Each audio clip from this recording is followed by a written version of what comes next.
It was a chilly autumn morning in the small town of Brooksville, the kind where the cold air bites at your cheeks and every breath leaves a mist in front of your face.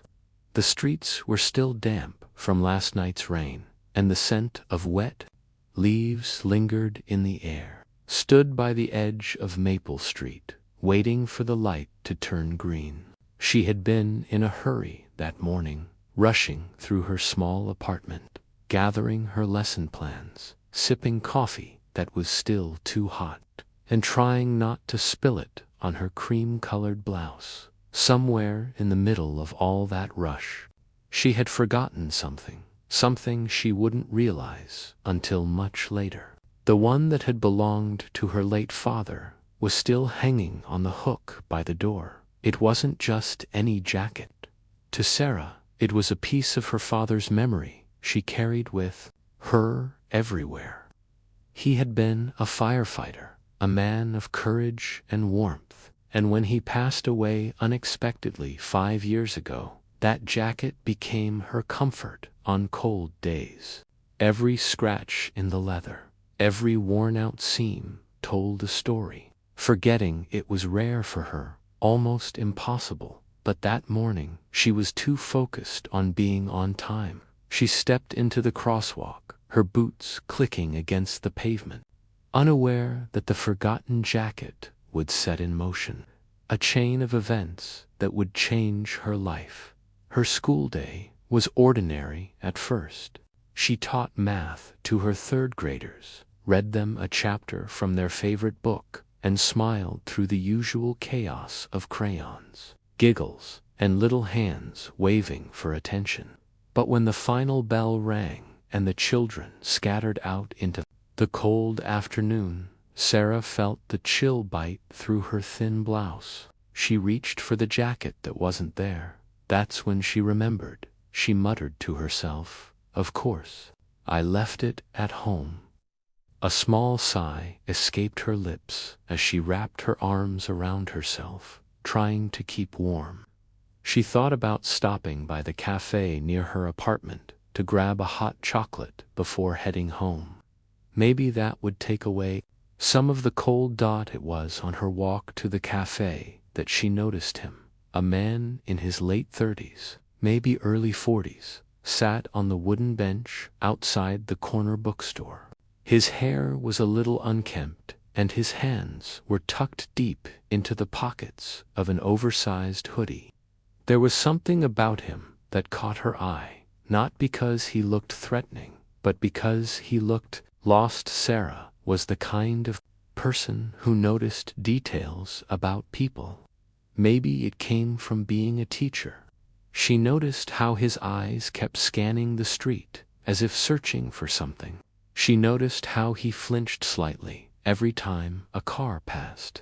And most of all, she noticed that he wasn't wearing anything warm enough for the weather. She almost walked past him, but something in her heart made her slow down. "Are you okay?" she asked softly, stopping a few feet away. He looked up, startled, as if her voice had pulled him out of some deep thought. "Yeah, I'm fine," he said, though his voice didn't sound convincing. "You don't look fine," Sarah said, her teacher instinct kicking in. "Do you need help with something?" He hesitated, then shook his head. "No, I'm just waiting for someone." She just nodded and started walking again, but the image of him stayed in her mind. She didn't know why, but she felt like the jacket was still hanging where she'd left it. She slipped it on immediately, feeling the familiar weight of it on her shoulders. But as she stood there in the quiet of her apartment, she thought again about the man on the bench. Something about him unsettled her, not in a dangerous way. She made herself some tea and tried to focus on grading papers, but her mind kept wandering back to him. That night, as rain tapped gently against her window, Sarah thought about how life had a strange way of making paths cross she couldn't yet imagine, and somewhere on the other side of town, that man on the bench whose name she didn't know, sat in a small, dimly lit room, turning over a worn photograph in his hands. A photograph of a young woman who looked a lot like Sarah. The next morning, the sun spilled through Michael's small bedroom window, painting the faded walls with warm light. The jacket hung on the back of his chair like an unspoken question, waiting for him to answer it. The letter he had found inside still lay on his desk, the paper slightly curled at the edges. He had read it twice last night, each time feeling the same strange pull in his chest. The handwriting was delicate yet confident, as though the writer had poured something deeply personal onto the page. Michael sat down and picked it up again, tracing his fingers over the ink. To the one who finds this, the letter began. It spoke of a place called Willow Creek, described not like a location on a map, but like a memory full of laughter, music, and the smell of fresh apple pie. It mentioned a small bookstore with creaky floors, a park bench near the water, and a promise left unfinished. There was no name signed at the bottom, just the words, "If you're reading this, you're part of the story now." Michael leaned back in his chair, puzzled. Who wrote this, and why hide it inside a jacket? He glanced at the clock. It was Saturday. He had no work, no plans. A part of him told himself to put the letter away, that it was none of his business. But another part, the part that had been feeling restless for weeks, urged him to go. By noon, Michael was driving toward the outskirts of town. The directions in the letter were oddly specific: turn left after the old mill, cross the small wooden bridge, and follow the road until the sound of running water grew louder. It felt less like a journey and more like following breadcrumbs, left by someone who wanted him to find something. When he arrived, he almost thought he had taken a wrong turn. Willow Creek was a tiny, almost forgotten place.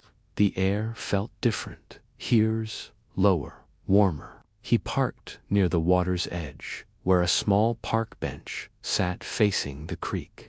The sunlight shimmered on the rippling surface, and the soft rustle of leaves overhead made the place feel like it was holding its breath, waiting.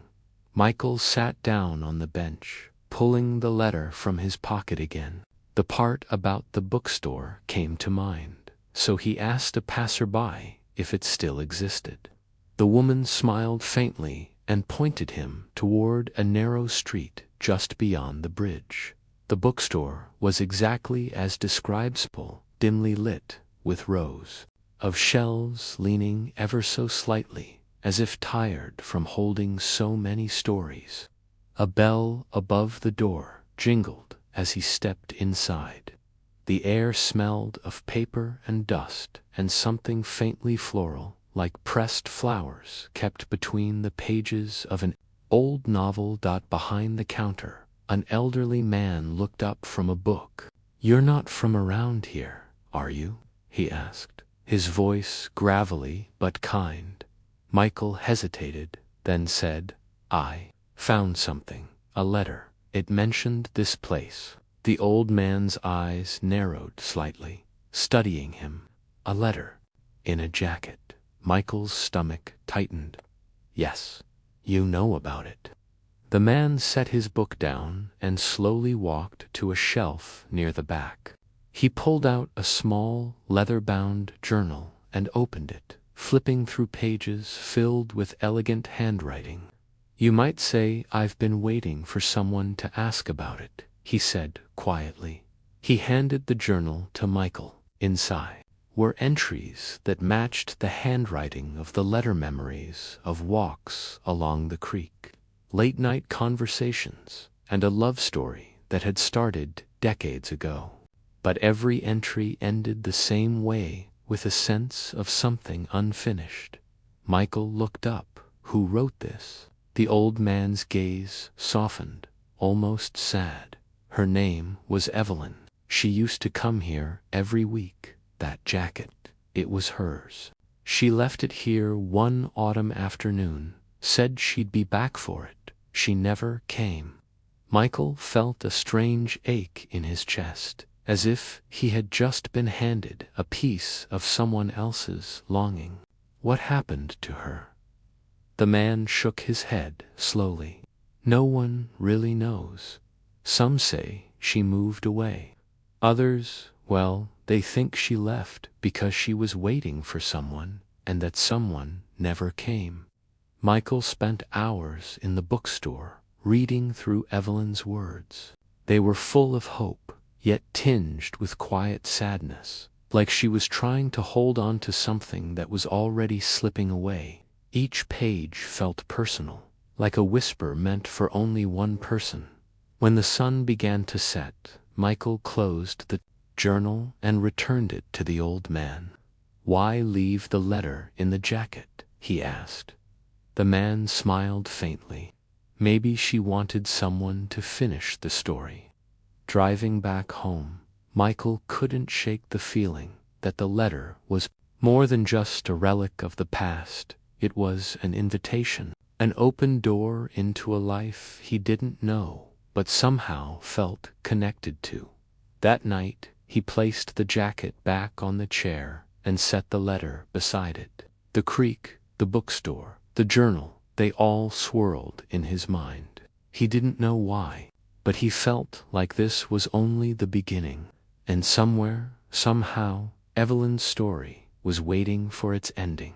As he turned off the light and lay in bed, the last words of the letter echoed in his thoughts. If you're reading this, you're part of the story now. He wasn't sure yet what role he was meant to play, but he knew one thing: he couldn't walk away.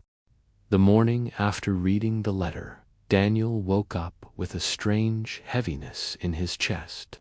The sun was peeking through his bedroom curtains, casting soft, golden lines across the floor. But his mind wasn't on the present. It was somewhere far away, tangled in the streets of his childhood, in the laughter of a girl who once meant the world to him. He sat at the edge of his bed for a long time, the letter still clutched in his hand, as if afraid it might vanish if he let it go. "I have to see her," he whispered to himself. The words weren't planned. They simply fell from his lips like a truth he had been hiding for years, for so long. Daniel had buried the thought of going back. Life had been busy: college work, bills, moving to new cities. Every year, he told himself, he'd visit his hometown next summer. But summers came and went, and he stayed away. Now, that piece of paper had stirred something inside him, an ache that wouldn't quiet down until he returned. After breakfast, he sat at his kitchen table with his laptop open.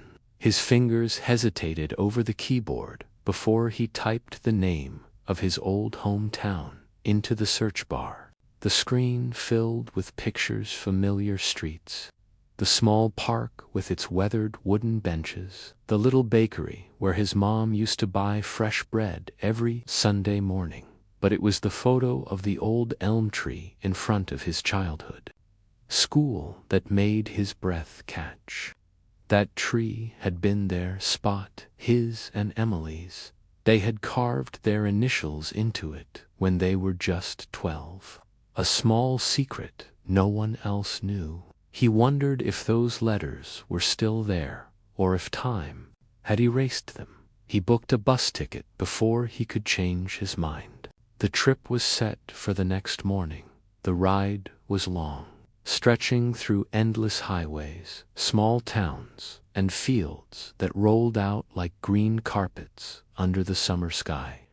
Daniel kept the letter folded in his jacket pocket, taking it out now and then to read certain lines over again. By the time the bus rolled into his hometown, the sun was dipping low, painting the streets in a warm orange glow. Everything looked smaller than he remembered. The houses, the sidewalks, even the sky, but the air smelled the same. Only in town, a little two-story building with creaky floors and faded floral curtains. The innkeeper, Mrs. Turner, recognized him instantly. Daniel Rivers. "My goodness, you've grown," she said with a smile.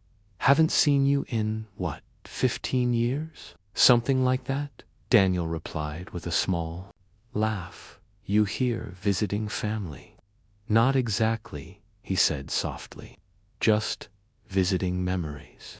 The next morning, Daniel walked the streets he once knew like the back of his hand. Every corner seemed to whisper a story from his past.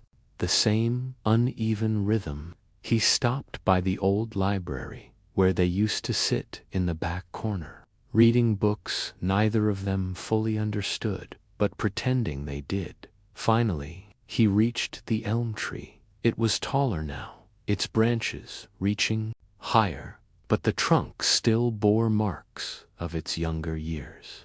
Daniel ran his fingers over the rough bark, searching, and there it was. Their initials, D+E, faint but still visible, tucked between the ridges of the wood. He smiled, a lump forming in his throat. He stood there for a long time, thinking about the last time he had seen Emily. She had been standing under this very tree, waving goodbye as his family's car pulled away. Neither of them knew it would be the last time for so many years. Daniel spent the afternoon wandering the neighborhood, his feet leading him without direction, until he found himself in front of a small white house with blue shutters. His heart skipped. This was her house, or at least it had been. The garden was different now, filled with flowers he didn't recognize. The mailbox still had the same last name, but he didn't know if she still lived there. Himself, it was enough just to see the place, but his feet wouldn't move. Before he could second-guess himself, he stepped up to the door and knocked. A middle-aged woman answered. Millie's mother. Her hair had more gray in it now, but her kind eyes were the same. "Daniel," she said, surprise softening her voice. "Is that really you?" He nodded. "Hi, Mrs. Clark. I'm sorry for dropping by unannounced. I found something that made me think of Emily." Her smile faltered slightly, and she glanced down before meeting his eyes again. "Emily doesn't live here anymore. She moved a few years ago, but she's not far." She gave him an address just 2 towns over. Daniel thanked her, promising to visit again before he left. That night in the inn, Daniel lay awake, staring at the ceiling. Tomorrow he would see her, but what would he say? That he had kept her letter all these years, that he still thought about her, that he wished they had never lost touch. He knew one thing for sure: he wasn't leaving until he found her. The sun dipped low on the horizon, painting the sky in shades of orange and gold as Amelia stood in the quiet attic of her late grandfather's house. Dust particles danced in the narrow beam of light, cutting through the small round window, illuminating boxes stacked neatly against the walls. This was the house where she had spent every summer of her childhood, and now it felt like a museum filled with whispers of the past. Inside the box lay a small wooden chest, no larger than a shoebox. Its surface was scratched and worn, yet strangely beautiful. Amelia traced the carvings along the lid, delicate swirls and symbols she couldn't quite decipher. She remembered seeing this chest once before, tucked away on a shelf, but her grandfather had never let her open it. One day he had told her with a mysterious smile, "When you're ready." With a deep breath, Amelia pulled at the small brass latch. It clicked open with surprising ease, as though it had been waiting for this moment. Inside, wrapped in faded velvet, lay an old pocket watch. Its silver surface was slightly tarnished, but still gleamed faintly in the dim light. She held it carefully, feeling its weight in her palm. When she pressed the side button, the cover popped open, revealing not just the hands of the clock, but a tiny photograph inside her grandfather, young and vibrant, standing beside a woman she didn't recognize. Behind the photograph was a small folded note. Amelia unfolded it slowly, afraid that the paper might crumble in her hands. The handwriting was her grandfather's, steady, strong, and familiar. "If you're reading this, Amelia, then I'm no longer there to tell you myself. This watch belonged to my father and his father before him.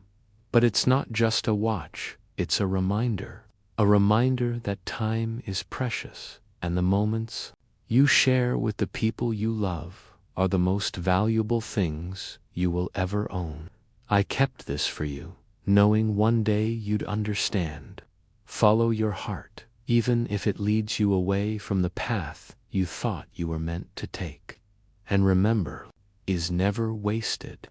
Amelia's eyes blurred with tears as she held the note against her chest. Her grandfather had been more than just family. In his quiet way, he had always taught her that life wasn't about rushing to the finish line. It was about the quiet moments in between. She turned the pocket watch over in her hand and noticed a second engraving on the back she had never seen before. It read, 4 a.m., so you'll always find your way home. A lump formed in her throat. The initials were hers, and the message felt like more than just a sentiment. It was a promise. She realized then that the gift he had left wasn't just the watch, but the courage to move forward without him. Her gaze drifted around the attic, landing on another familiar item, her grandfather's old travel bag. She walked over and unzipped it, expecting to find it empty. Instead, she discovered a map folded neatly inside. Several towns and small villages were circled in red ink, all connected by hand-drawn arrows. At the very top, in her grandfather's handwriting, was a single line, "Go see the places I told you about. Take the stories with you." It was then Amelia understood this wasn't just about remembering him. It was about living the adventures he had always encouraged her to take. That night, she sat by the fireplace in the old living room, the pocket watch resting in her palm, the map spread out before her.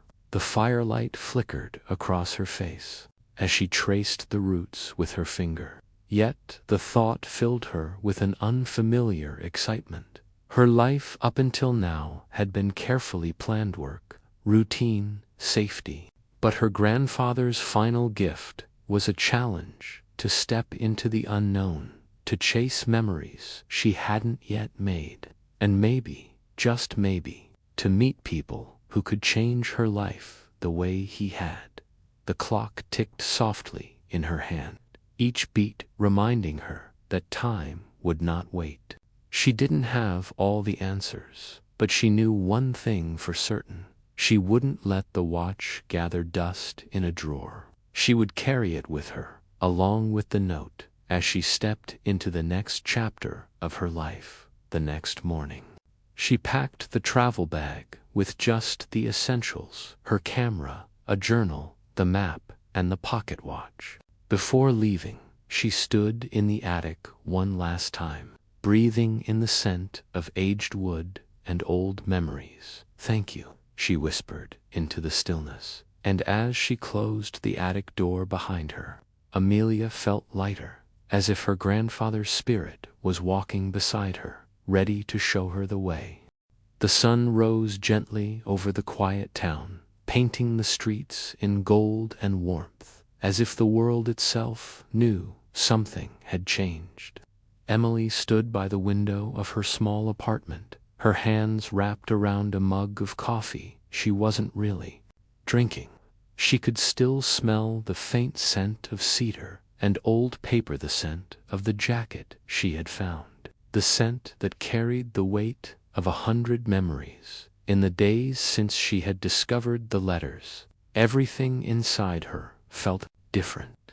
The ache in her chest wasn't gone, but it had shifted, softened, replaced by something she couldn't quite name. It was as if the past, which had once felt like a chain around her, had finally loosened its grip. She walked to her desk, where the box of letters still sat. They were neatly tied now, no longer crumpled or scattered.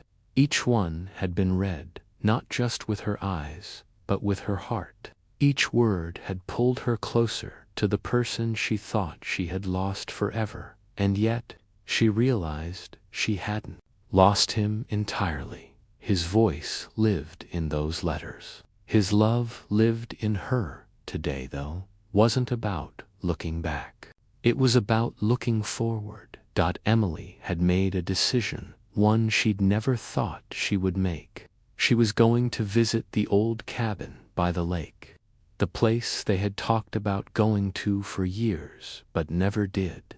It wasn't far, just a few hours' drive, but she had avoided it all this time because she couldn't bear to see it without him.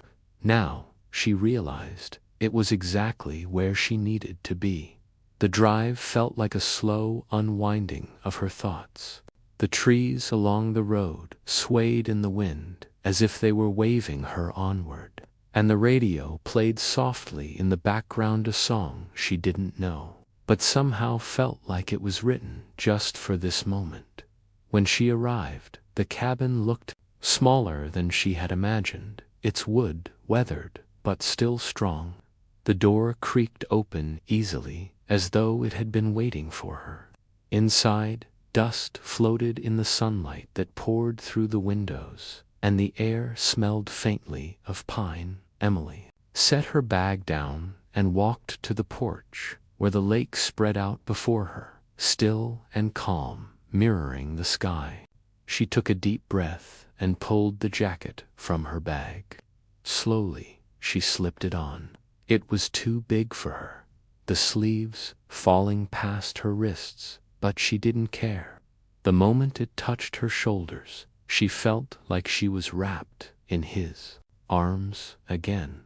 For the first time in a long while, she didn't cry. She just smiled. She sat there for hours, watching the sunlight shift across the water, feeling the quiet peace settle into her bones. It wasn't about forgetting him, and it wasn't about holding on too tightly. It was about carrying him with her in a way that didn't hurt anymore. As evening fell, Emily lit a small lantern and wrote in her journal a habit she had stopped years ago. She didn't write about the pain or the loss. She wrote about the cabin, the lake, the way the wind whispered through the trees. She wrote about the warmth in her chest when she thought of him now. When she was done, she tore the page out, folded it, and placed it inside the jacket's inner pocket, right next to where the letters had been. It was her way of adding her own words to the story. The next morning, she stood by the lake one last time before leaving. The water glimmered under the rising sun, and for the first time in years, she felt ready not just to live, but to embrace whatever came next. Emily walked away from the cabin with her head held high, the jacket around her shoulders, and the memory of him no longer as a wound, but as a gift.